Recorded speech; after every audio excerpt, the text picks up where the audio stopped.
وصحبه أجمعين. سبحانك لا علم لنا إلا ما علمتنا إنك أنت العليم الحكيم وتب علينا إنك أنت التواب الرحيم وارحمنا برحمتك يا أرحم الراحمين. أما بعد، معاشر المسلمين والmuslimat jamaah subuh Masjid Baiti Jannati rahimahumullah. Mari kita awali majelis kita dengan membaca surah Al-Fatihah. Mudah-mudahan Allah Ta'ala melimpahkan kita rahmat, barokah dan hidayah lewat pengajian ini, sehingga kita menjadi hamba-hamba yang selalu istiqomah.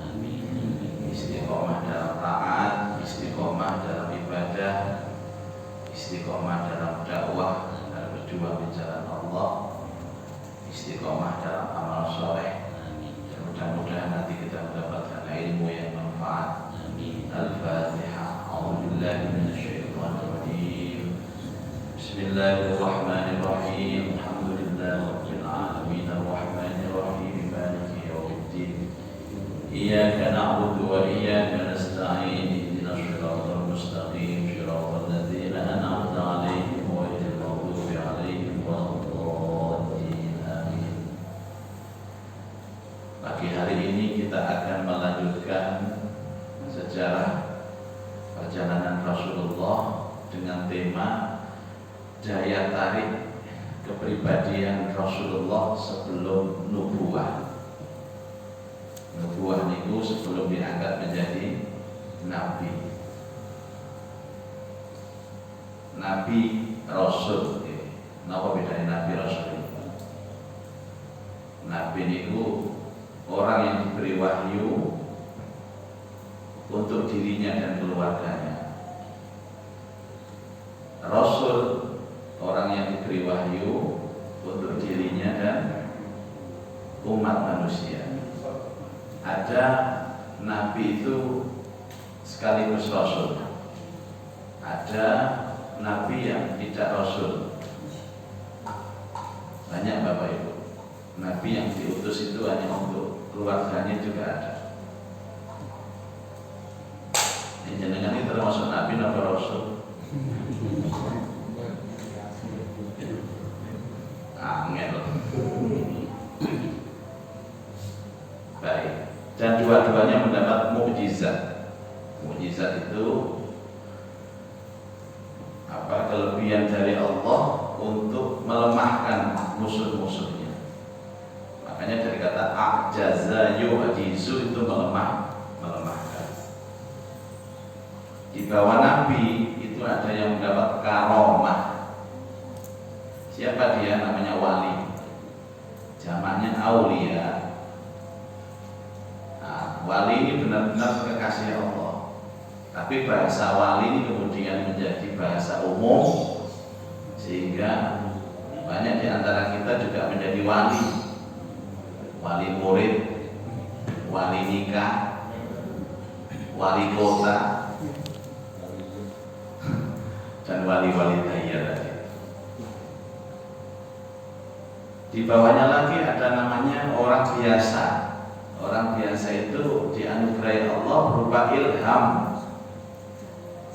Kadang-kadang ada orang biasa ini ngomongnya kok titis, berarti dia diberi ilham. Untuk sing menang wali kota ini Pak, jenenge gila gitu. Padahal lo nggak tahu sholat. Dukun. Di Bekasi itu Bapak Ibu yang kemarin viral itu ditangkap ya, menggandakan uang ini ditangkap. Jadi menggunakan media kotak isinya jenglot. Tapi tak parah ya dulu. Isinya dicekel polisi. Saya berkali-kali Pak mendapatkan orang seperti itu, cuma tidak diviralkan. Banyak teman-teman yang bisa menggandakan uang itu banyak. Tapi katakan dari siapa yang bisa parah nih. Jadi menggunakan tipuan uang palsu itu biasa.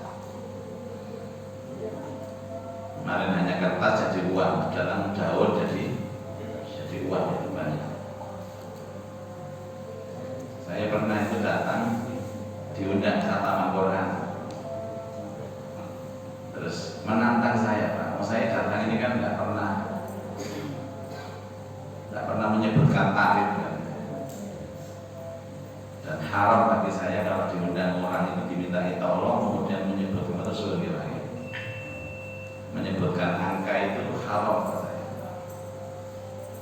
Saya haramkan bagi diri saya sendiri sampai menyebut angka-angka. Pinten sama niku tarife. Kayak bus kota mungkin jauh dekat. Tapi Pak, Abah ini bilang kepada saya menjaluk duit piro, jaluk sanggup piro, terus ini kan jaluk, ini gila, tiga iya alhamdulillah, gak ya. Ini kelas sampai, bulan bodoh kelas sampai. Saya menjaluk bilang juta. Waktu itu kan, memang bapak bangun begini, nekani hajati dulur. Tidak ada sedikit pun saya kepingin uang. Kok sama jebut kita? Buat sakit banyak nyebut kalau. Wes yang pilih 10 juta atau 20 juta. Ini bulan yang normal Pak. Ini kayak pilihan nonton baru jawab. Ini kali terus atau bulan ini waras. Karena nanti yang kayak pilihan, kayak duit 10 juta, kali 20 juta pilihan. Kok pilih 10 juta? Mau kalau terangkat menurut kalau pasangan, buatan waras. Makanya godong itu kayak misalnya sajadah godong dibuka duit itu buat ini loh, apa? Kira nggak? Buatan dah. Jadi ngomong kurang harus izin dulu. Tahu mata di godong mana?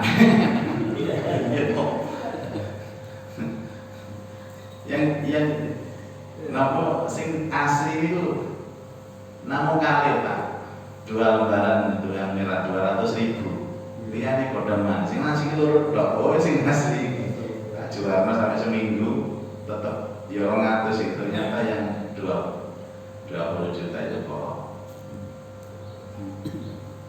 itu memakai media jin. Setelah ditelisik itu media jin. Setelah beberapa bulan masuk surat kabar ternyata Abah ini tangkap polisi. Dan saya bisa itu Pak ilmunya. Kalau coba. Apa ini menurut perlu Pak. Jadi inilah kehebatan ilmu Allah. Jadi ilmu Allah itu Pak harus disamarkan gitu.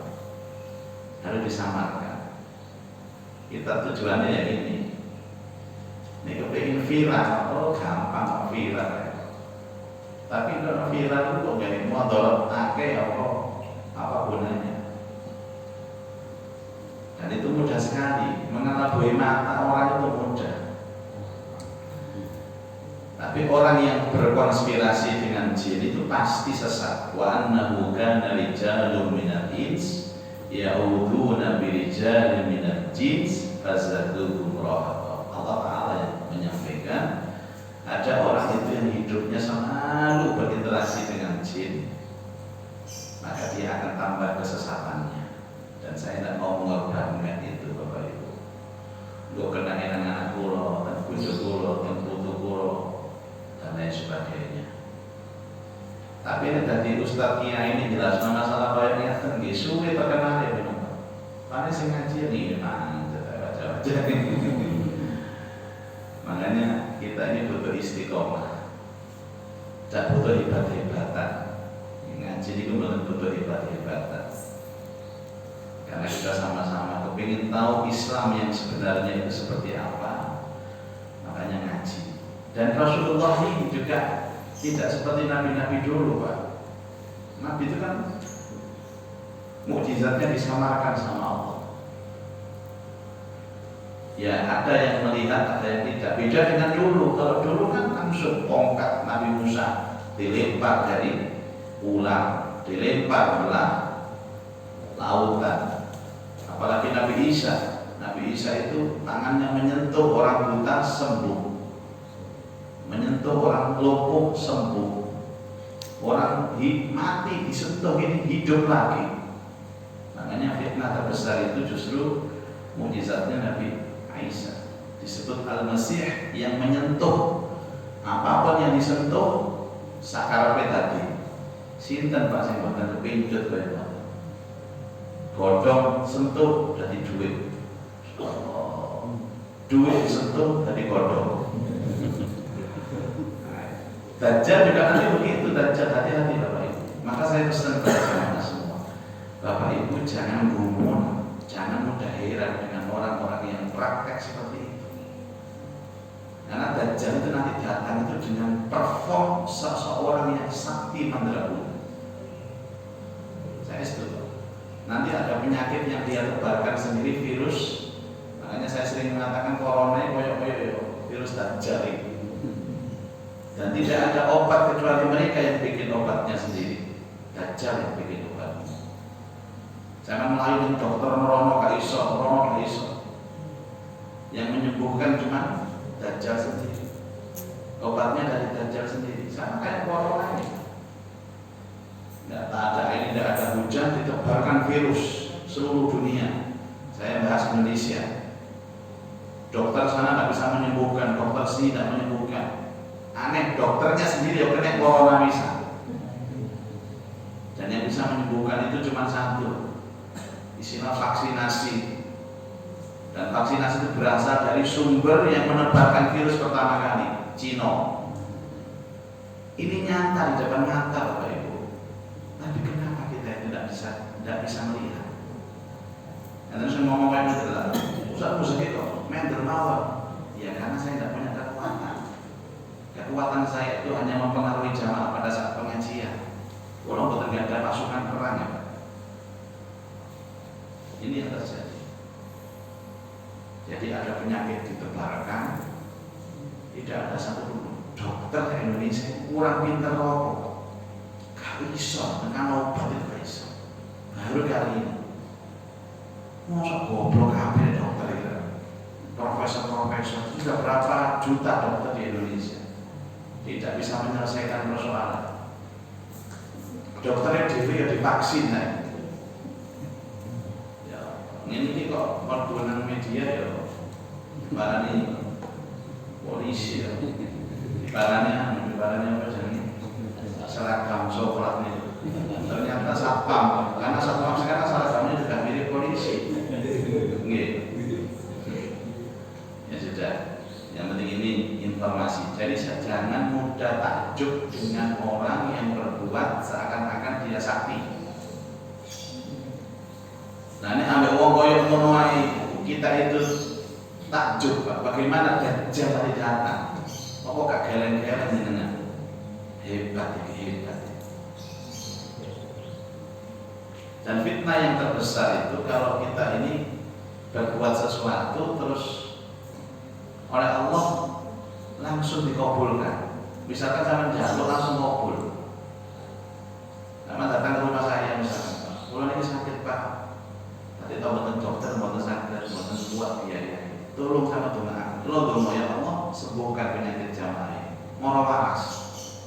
Apa yang terjadi? Saat kamu geger, kamu sakit, so sakti, tangan motor langsung waras. Viral sak kampung. Rumah sakit gak payu, morot dari apa Pak. Dan itu fitnah terbesar. Sama yang dulu langsung kabul itu fitnah terbesar. Kalau saya namanya istidraj, nikmat yang disegerakan oleh Allah. Ini jenengan nyambut gawe buka warung, rakyat telunguran, kok moro-moro waris warung sampean. Viral, jalan telunguran. Sing asale omahe ngontrak iso duwe omah loro gede-gede. Nang perumahan Oasis bisa. Hati-hati. Salah satu fitnah terbesar adalah nikmat yang disegerakan sama Allah. Sing paling enak buka warung sepi dhisik. Telunguran ndak ono. Akhirnya kita berkembang, kok sepi. Oh ternyata masakannya kurang enak. Umpama nih atau barang-barang yang dijual kurang berkualitas. ikhtiar terus. Sampai 2 tahun Pak baru merosot. Siapa Pak tukumu? Aku berjuang tuh 2 tahun lagi payu barangku. Itu top sampai. Dapat ilmu, dapat pengalaman.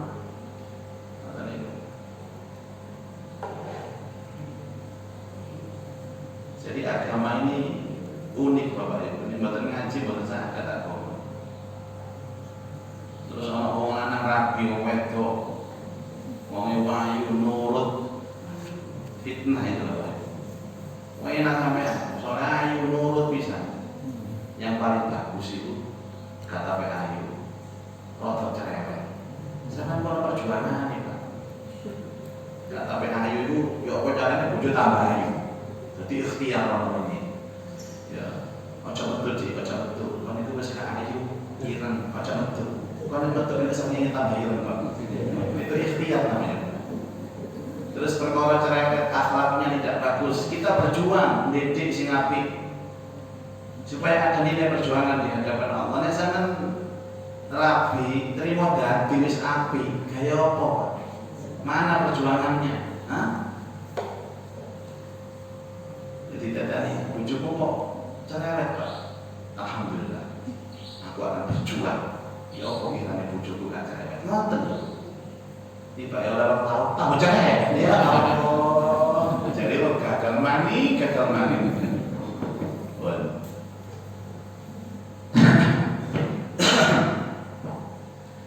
Nah, Nabi Shallallahu Alaihi Wasallam ini memang oleh Allah disetting menjadi nabi Pak. Jadi kelebihannya banyak. Banyak. Jadi kan semerah Nabi itu kalau ngomong, sekali ngomong itu tiang itu paham sedoyo. Jenenge Jawamiul Kalim. Nabi itu dijuluki apa? Jawamiul Kalim. Ngomong sakejap mudah dipahami. Ngomong sakejap orang itu bisa tertarik. Itu kelebihan Rasulullah Shallallahu Alaihi Wasallam. Jadi ucapannya itu memang mudah dipahami sama orang. Ya, dan hadis khairul kalam ma qalla wa dalla. Sebaik-baik ucapan itu sedikit tapi benar-benar jelas, singkat, padat, berisi. Nabi. Kadang-kadang dia ngomong, omongan. Tapi sebelum tambah bingung. Itu jadi ini bahasa Arab al-gadabrus ini. Al-gadabrus. Anak-anak bahasa Arab bisa ngomong apa? Al-gadabrus. Itu yang pertama Bapak Ibu. Kemudian diberikan banyak kelebihan Allah menjadi sosok yang unggul dalam pemikiran. Pandangannya lurus, mendapat sanjungan karena Rasulullah itu cerdas ini bahasa Arab faqona. Jadi pertama jujur, amanah, kemudian menyampaikan atau tabrek, dan juga faqona. Mengamati, berpikir, dan tidak pernah diam untuk melihat situasi kondisi sosial. Itu Rasulullah Shallallahu Alaihi Wasallam. Memang begini, orang itu kalau dipersiapkan Allah menjadi pemimpin itu dia diberikan rasa empati sosial pertama. Jadi bisa menyelesaikan masalah. Misalkan ada pedagang yang datang ke rumahnya untuk curhat masalah perdagangan, dia bisa memberi solusi. Petani juga sama. Walaupun tidak secara detail, Nabi itu pinter tani betul. Tapi bisa memberikan jalan keluar. Itu kelebihan Nabi. Dan itu terjadi sebelum nubuah. Nubuah itu apa? Sebelum diangkat menjadi Nabi. Jadi Nabi itu menjadi potret panutan dengan akhlak yang baik. Ini sebelum diangkat menjadi Rasul. Kecil Nabi itu pintar aja. Jadi bukan kemudian setelah menjadi Rasul itu baru diberikan banyak kelebihan. Nah, itu yang pertama. Yang kedua, Nabi itu merasa risih Pak. kalau diajak jelek. Kan zaman dulu itu pun buahnya pemuda-pemuda seusia Nabi itu minum minuman keras, ya, wedoan. Nah, wedoan itu apa tadi? Ya biasa seperti itu. Kemudian melekan sih gak jelas, begadang, itu banyak kasus-kasus dulu di sana. Tapi Nabi gak tertarik sama sekali. Nggak dijak, ayo Muhammad nongkrong nang warkop misalnya, gak kenal. Kadang-kadang ya sekedarnya menemani selesai pamitan. Jadi orang yang baik itu menurut sejarah Nabi Shallallahu Alaihi Wasallam adalah orang yang benar-benar sangat menghargai waktu. Sehingga Nabi itu bukan seperti pemuda, kebanyakan pemuda, tapi benar-benar memanfaatkan waktu dengan baik. Kalau ada maksiat, benci Rasulullah. Kan ada ayat yang mengatakan, Bapak Ibu sekalian, tandanya orang itu di hatinya ada iman adalah nek dijak apik niku seneng, nek dijak elek niku benci. Allahumma habib ilainal iman. Ya Allah, jadikan hatiku cinta iman. Wa zayyinhu fi qulubina, dan hiasilah iman itu ada di hatiku. Wa karrih ilainal kufra, jadikan hatiku benci kekufuran. Wal fusuqa, benci kefasikan. Wal isyan, benci kemaksiatan. Bapak Ibu, mestinya doa ini harus dibaca Pak sebelum kita bekerja ini sama wajah. Kalau ini nanti Pak. Kalau anggar kalau medal itu, kalau ini kalau fanatik kali dulu titik kalau ngerti yang ngeten ngaji ini barang al-adkar lengkap. Ya Allah, batasakan hati kalau ini seneng barang apik. Kalau diterjemahno keliru, seneng barang apik itu orang wedo ayu seneng. Buatan maksudnya seneng barang sing diridhoi Allah. Benar Pak. Jadi hati ini ditadosaken seneng barang sing disenengi Allah. Terus benci barang sing dibenci Allah. Kalau nanti ceritakan mriki, kalau kedayawan mau wedok iki ya Allah, wis gak ono nang sememi ayune koyo ngono. Nggih ngapunten niki gambaraken ya ono pas saking ayune sampe gak tau ketemu wong mriki niku koyo ngono. Terus mau berkonsultasi dengan perform pakaian yang masya Allah, wong lanang ini normal itu Pak, masya Allah, mesti senang kalau pokoknya. Lah kalau ningali tengene WA itu tengene gambar status ini wedok ayu nyare. Ya Allah, nyenengan jogo kula ya Allah. Singkat tepat dadosaken kula niki benci ya Allah. Niki lah. Kula niki kepengin apik ngoten lho Pak. Nek kadang-kadang nek gak kenal ngene, ketepaan iki. Bapak Ibu sabar. Ketika masuk ruangan benar-benar luar biasa Pak. Duduk, nah itu baru Allah Ta'ala menolong saya duduk di depan saya ini. Arek itu gak boleh bawa wadah. Sabar. Kalau kayak masker pasti tembus saya.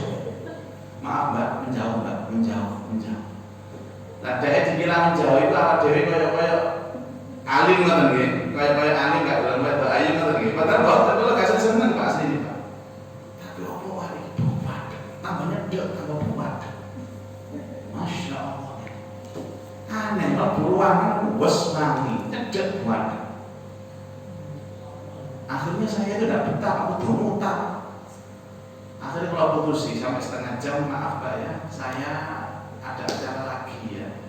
Nanti sudah selesai ya, kita sudah masih ada masalah ini, ya, tapi saya ada acara. Kalau ini buatan kuat itu mutar. Makin hari ini mulai, kalau ini kocok, aku buat katanya. Mulai itu lama aku wangi. Jadi ini hati setan bisi kulo weman. Tapi Allah Ta'ala beda. Allah Ta'ala mungkin itu cara Allah nolong kulo, Kalau nggak susun kok iso yang dibuat sampai dia maju-maju Pak. Ngomongin cangkangnya di maju-maju nama tadi Pak. Tambah buat. Insyaallah. Aku ini oh iso ya. Mau kok saya buat. Itu cara Allah. Cara Allah. Abu ini kuat Pak. Badekin aneh nanti. Mungkin badekin kaya buntut sama peceren. Badek kuat banget. Tapi jenengan itu pakai. Nek dihindarkan kali Allah bagi maksiat, niku ngungkuli nikmat oleh rezeki. Ngungkuli nikmat oleh rezeki. Jadi Allah menggagalkan kita punya maksiat niku termasuk ngungkuli rezeki. Saya setuju. Umpamanya yang pejabat gitu di Soko. Terus Allah menggagalkan dengan cara Allah. Niku jadi rezeki Bapak Ibu. Niku rezeki. Nah kadang-kadang orang itu begini Pak. Orang itu merasa mendapat hidayah ketika dijadikan hatinya senang dengan masjid, senang ngaji, senang ibadah. Betul Pak. Tapi ada lagi hidayah itu apa? Dijadikan hatinya benci dengan maksiat. Niku ge hidayah.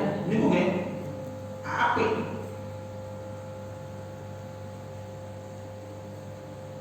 Lumayan juga enten cerita begini. Hadis Riyadhus Shalihin itu ada 3 orang. 3 orang ini dalam perjalanan mlebu teng gua sebab hutan. Akhirnya gua niki watu niku ketutup watu Pak. Pintu guanya. Sehingga 3 orang ini terjebak dalam gua, gak bisa metu. Akhirnya salah siji ngomong, ayo kita berdoa kepada Allah. Ternyata siji donga dereng buka, loro dereng buka, telu dereng buka. Akhirnya enten sing ngerti salah siji tiyang niku. Kamu harus berdoa dengan menyebut amalmu. Ngono ya dia. Akhirnya donga, ya Allah saya dulu pernah berbakti kepada orang tua. Tolong barokah berbakti kepada orang tua. Buka batunya ini ya Allah. Akhirnya buka ini, tapi saya lebat. Si nomor kali, ya Allah dulu saya pernah bersedekah. Ini singkat cerita mantan. Dengan barokah sedekah, tolong buka pintu ini ya Allah, buka ini Pak. Tapi tidak bisa betul. Si nomor 3 ini Pak, napa wasilah? Ya Allah, kula biyen ku nanti cinta remen sampai wedok. Wahyu ya Allah. Kalau ngaturaken cinta itu ditolak ambek wong wedok iki. Niku ngomong donga niku. Karena berwasilah kan enten. Tiyang niku nek donga wasilah ambek amal saleh. Nek sampeyan donga gak kabul-kabul sama eling-eling, tahu ndak dulu pernah beramal saleh, sadar nek wasilah. Nah niki wasilah cerita ngoten. Dulu saya itu mencintai seorang perempuan ya Allah. Tapi setelah saya utarakan, kula ditolak ya Allah. Barang oleh setahun, arek itu ini butuh duit, ya Allah. Akhirnya dia niku moroten kula, wedok sing kula senengi kula ditolak niku, moroten kula nyilih duit. Lah kula berhubung gak ada duit, kula sini tapi dengan persyaratan, kon kudu gelem ambek aku. Lah aku berhubung butuh duit ya Allah, nggih purun kali kula. Wah, akhirnya siap kok.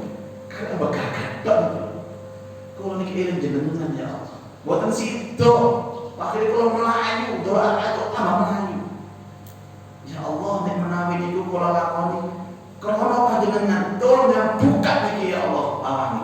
Waduh itu buka Bapak. Dan akhirnya mereka itu bisa keluar. Jadi orang itu menghindari maksiat itu termasuk amal saleh.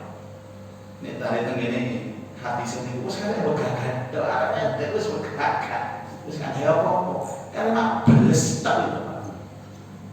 Kulo niki jenengan ya Allah ini dosa. Langsung mencolok. Kalau itu karena aku lakukan karena Engkau ya Allah, tolong buka. Hati-hati. Jadi tidak semua amal soleh itu ketika orang itu punya cenderung kepingin api, tapi menghindarkan hati dan benci kepada maksiat itu juga kategori amal soleh. Dengan umpama nggak ada hajat, misalnya mantu ini kok udan-udanan tadi, nggak usah nyuruh pawang, dongani dewi ya Allah, saya dulu adalah seorang pejabat. Pada saat pembebasan tanah itu saya disogok sama bos-bos properti untuk menggolkan tanah ini ya Allah. Tapi karena saya membela masyarakat, saya tidak mau menerima sogokan ya Allah, saya selamat. Tolong ya Allah, kalau amal saya itu memang karena Engkau, tolong hentikan hujan ini. Mandek boten kok hilang hutannya, nyingkri. Jadi perumahannya gak hutannya nang kampung ini. Sing kampung kuwi kaya donga ya Allah, jangan geser itu ya Allah. Waktu balik mati, akhir tukaran. Itu lucu-lucuan gitu. Jadi ada dua orang pawang ini, yang satu mawangi kampung mriki, yang satu mawangi kampung. Mbak Udan itu lah mungkin boten mudeng itu. Wis ketetapan Allah. Ya Allah jangan geser titik udan, jangan geser titik. Geser nang kampung sebelah. Lah sebelah itu enten pawangi bisa. Jadi geser kan kamu sebelah mana? Geser terus. Jadi malaikat sini dono udan akhirnya mau mangkel. Mbok geser ae. Akhirnya diudan ingat sampai banjir. Itu Rasulullah. Bahkan sejak kecil Rasulullah itu menghindari dari segala jenis penyembahan. Kan ini dari modern Bang Wahyu. Tapi Rasulullah itu hatinya sudah ningali berhala itu benci. Kalau ada orang yang menyembelih apa jenenge hewan penyembelihan itu dipersembahkan untuk berhala, Rasulullah itu geding hatinya. Seakan-akan mengingkari. Dan itulah yang menjadi takdir Nabi. Memang beliau dipelihara oleh Allah, dijaga oleh Allah, yang disebut dengan maksum. Rasulullah SAW itu pernah bersabda, tidak pernah terlintas dalam benakku keinginan untuk mengikuti kebiasaan yang dilakukan orang-orang jahiliyah kecuali hanya 2 kali. Jadi Nabi ini wonten kebiasaan jahiliyah nopo mau sing elek, tidak pernah punya keinginan mengikuti kecuali 2 kali Nabi. Yang pertama, tapi keinginan ini kemudian digagalkan oleh Allah Subhanahu wa Ta'ala. Suatu ketika, suatu malam, kata Rasulullah, aku pernah berkata kepada seorang pemuda yang sedang gembala kambing bersamaku, karena aku hendak masuk Mekah dan hendak mengobrol di sana seperti dilakukan pemuda lain, dan aku akan melaksanakannya, kata pemuda tersebut. Kemudian Rasulullah pergi. Di samping rumah pertama ku lewati di Mekah, aku mendengar suara tabuhan rebana. Suatu ketika Nabi mendengar suara tabuhan. Biasanya kalau tabuhan rebana itu ada pesta, dan biasanya ada pesta itu di situ ada perempuannya, ada minuman kerasnya. Jadi tradisi jahiliyah itu 1 musik, 2 ada perempuan, 3 ada minuman keras. Ini tradisi jahiliyah. Dan ternyata tradisi jahiliyah ini terus sampai saat ini. Enten sebagian kampung niku Pak, nek duwe gawe mesti enten musike, mesti enten wedoke, mesti enten ngombe. Ngapunten, ten daerah Surabaya tasih enten apa tradisi jahiliyah? Masya Allah. Kalau jadi bener Pak, tapi sosok takut. Kalau pian itu nanti kali Ustaz Anan ini gitu, daerah Bungkal itu, Masya Allah. Itu pun duwe gawe, gitu pengajian. Kurang isi pengajian, mantu pengajian mulai tuh. Sing tekon itu sih cici mana Pak? Sampai ngono doa, ngono mobil, sampai subuh. Jadi mari saya pengajian mau coba Yasin di pengajian di sini. Jawaban ini, kurang dengan isi pengajian bisa tersane. Kalau nggak ada tamu ini selamat. Pengajian buyar ditungani. Ngombe ini teko. Mungkin kopi jahe boten masalah. Oplosan betul ini Pak. Masya Allah. Jadi mari jalur selamat. Jalur berani. Itu mencampur adukkan hak kali batin. Lah Nabi ini nanti Pak dijak kali konco sing anak wedhus niku. Limat tengene rebana. Ayo, ana hiburan iki. Zaman biyen niku nek rebana sakniki napa nggih? Orkes mungkin Pak. Ada suara rebana. Ada apa ini? Aku bertanya kata Nabi. Kemudian pemuda menjawab, ini ada perhelatan pernikahan antara fulan dan fulan. Pikir aku duwe gawe, Mak. Padahal ngomong duwe gawe, Mak. Duwe gawe kok ana wong rapi ngundang orkes. Ayo ndelok orkes. Ono mobilnya Mak enak. Gratis bisa. Nanti yang itu maksiat bayar ditekani nggih Pak nggih. Omane gratis tetap teko. Akhirnya Rasulullah SAW itu datang, ikut duduk di sana. Tapi kata Rasulullah, Allah Ta'ala menidurkan saya. Nabi itu teko langsung tilem itu. Sampai subuh, sampai liyane teler Nabi itu tangis. Lho napa iki? Wis buyar. Ya Allah, itu cerita dari Rasulullah. Jenengan Pak Buke, umpamane kok diundang wong mantenan, ana orkes, sing nyanyi ku Masya Allah, nggih. Ping pecotot ngoten niku nggih. Terus jenengan kok turu, Pak. Turu sampai subuh. Selamat sampean. Subuh-subuh kok nyuruh cerita. Preman kok nabi. Wes kon. Lah opo tetep turuin. Ada orang yang seandainya dia itu kalau melek maksiat, kemudian ditidurkan oleh Allah, maka dia itu mendapat pertolongan dari Allah. Sami ini poso-poso ini kok moro-moro sampe tilem terus. Mulai subuh sampai maghrib turut tok. Terus ana kanca teko takon, "Ya, kok turut tok?" Aku diselamatkan oleh Allah. Ya.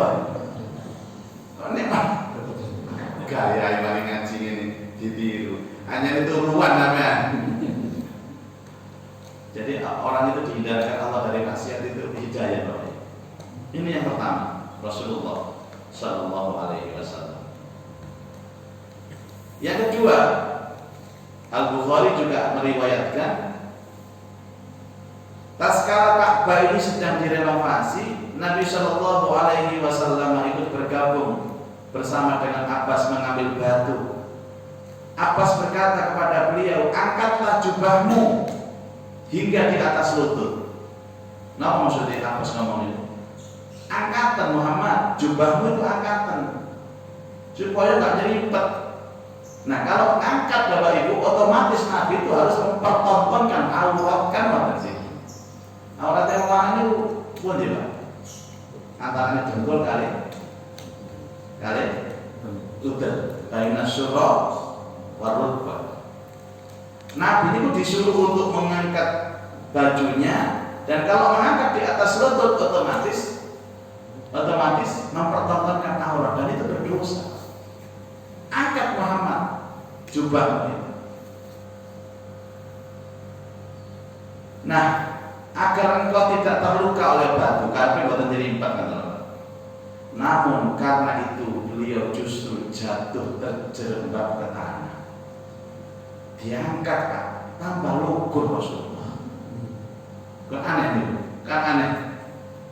Padahal jatuhnya Nabi gara-gara ngangkat itu pertolongan Allah. Kayak diangkat titik, Nabi luntur.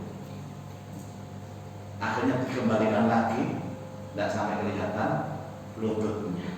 Bapak Ibu, Nabi nih sosok pemimpin dunia, urusan mempertontonkan aurat saja Pak dijaga oleh Allah. Masa ini boten ya? Kamu dikatakan menolak. Terutama sampai itu, kadang-kadang sing mana mulai sopan di bang, sing itu. Nanti Pak, nek Senin kali Rebo nih, betul Rebo. Ya Senin kali Jumat itu lah, jogging ke Masjid Al-Akbar itu. Kali komunitas Pulau. Kadang-kadang sesarangan kalian suami istri itu jogging.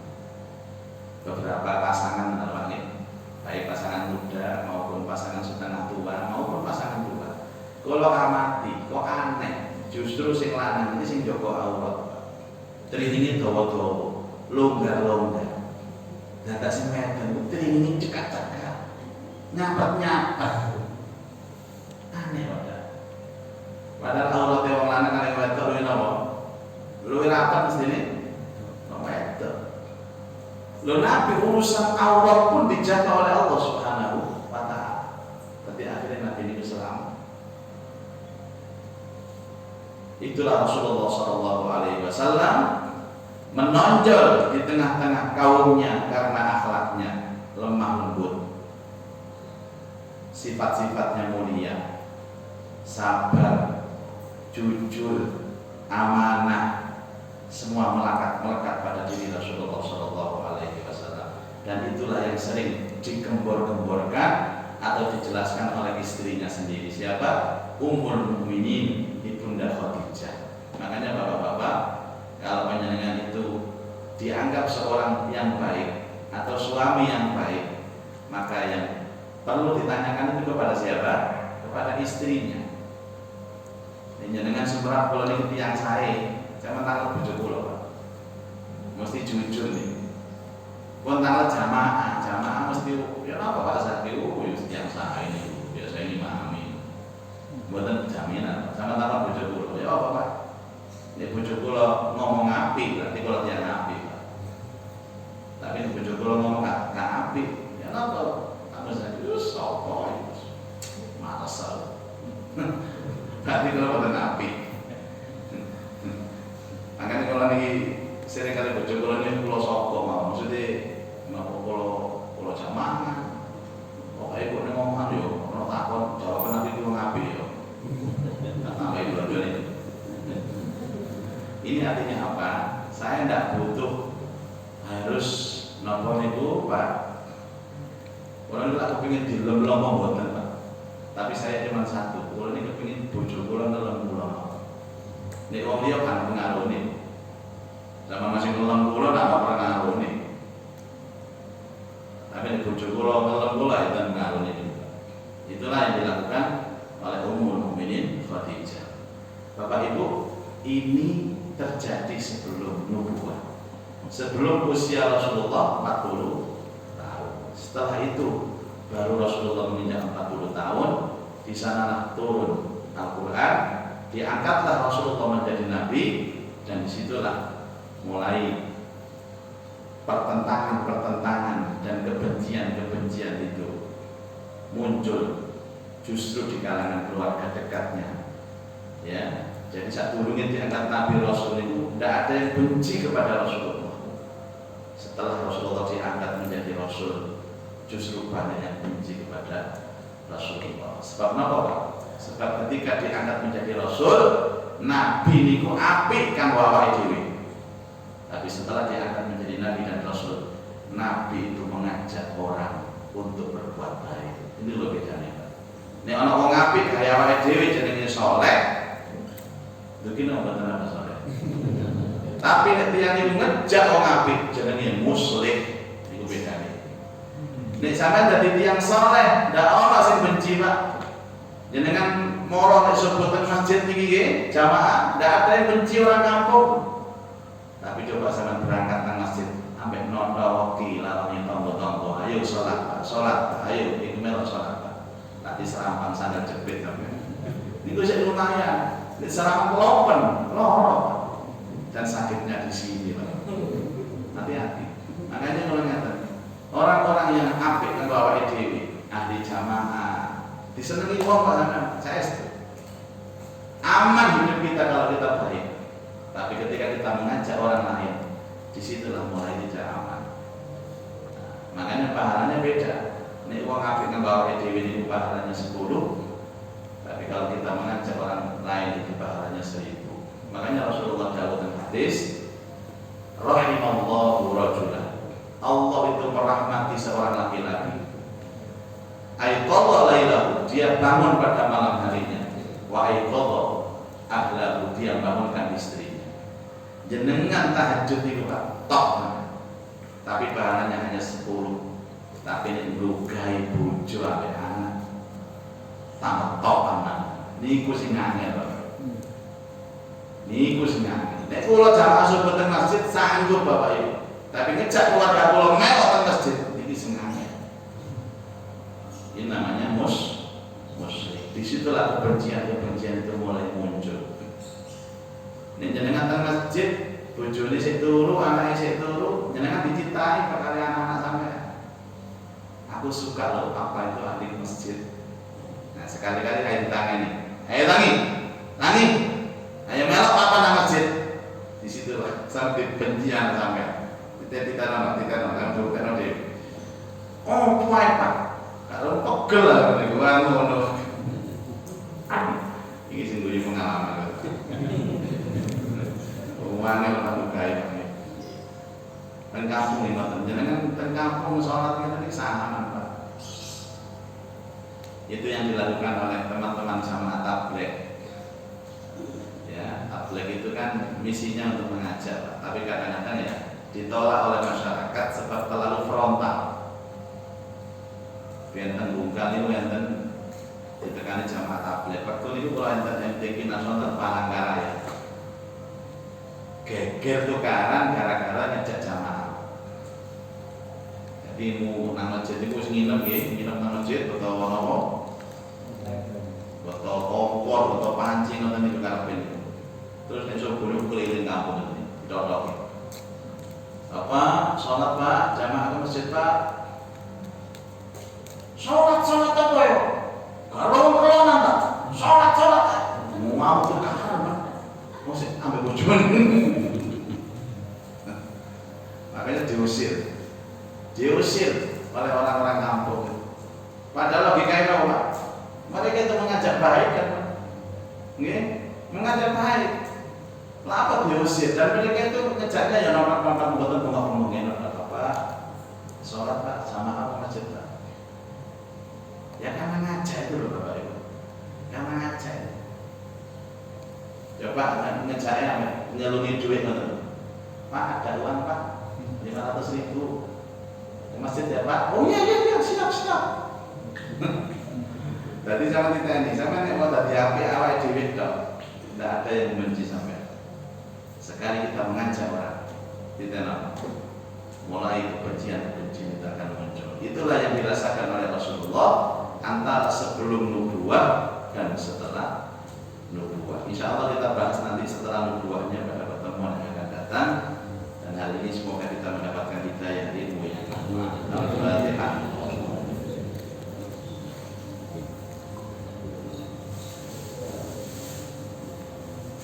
A'udzu billahi minasyaitonir rajim. Bismillahirrahmanirrahim. Alhamdulillah rabbil alamin. Allahumma shalli ala sayyidina Muhammad wa alihi wa sahbihi ajma'in. Allahumma anfa'na bima 'allamtana wa 'allimna ma yanfa'una wa zidna ilma. Allahumma arzuqna fahman nabiyyin wa hifdzal mursalin wa ilhamal malaikatil muqarrabin bi rahmatika ya arhamar rahimin. Rabbi yassir wa la tu'assir, Rabbi tammim bil khair innaka 'ala kulli syai'in qadir. Rabbana atina fid dunya hasanah wa fil akhirati hasanah wa qina adzaban nar. Wa sallallahu ala sayyidina Muhammad wa alihi wa ashabihi wa baraka wa sallam. Walhamdulillahi rabbil alamin. Subhanakallahumma wa bihamdika asyhadu an la ilaha illa anta astaghfiruka wa atubu ilaik. Assalamualaikum warahmatullahi wabarakatuh.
Monggo.